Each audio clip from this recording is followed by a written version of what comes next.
Hello, hello mga beses. Samahan niyo akong i-unwrap itong na-order ko sa Shopee. Ito ay pampasalubong ko dito sa Japan nung umuwi ako ng Pinas. Talaga namang very good sila sa packaging dahil tatlong plastic ang ginamit nila. Tingnan niyo naman, oh, hirap na hirap ako magbukas. So, very good sa packaging mga bestie. Ang in-order ko nga pala ay isang tote bag na gawa sa katsa or tela. At very good din yung pagpiprint nila. Pagka-printing na nyo naman ang ganda, best. Yung quality, talagang pantay-pantay ang kulay at talagang maganda ang quality mga besti. Makapal din yung tela na to. At ito yung in-order ko at the zipper ang in-order ko kasi meron isa sila doon na walang zipper. So, in-order ko yung may zipper. At meron nga lang nakausling mga sinulid pero gupitin nyo na lang, hindi naman masyadong masagwa.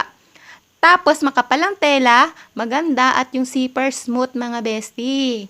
Lalo na yung printing na nyo naman, ang ganda, 'di ba? So, sok na sok talaga tong pampasalubong mga bestie. At yan yung zipper, makapal, okay na okay. At smooth kapag binuksan mga bestie. At may re-recommend ko to kapag kayo ay umuwi ng Pinas at ito yung inyong ipapasalubong. Recommended mga bestie at mura lang ito. Nakalimutan ko nga lang pati link. So hanapin nyo na lang sa Shopee mga bestie ang tote bag na souvenir item ng Philippines. Yun lang. Salamat sa panonood nyo mga bestie.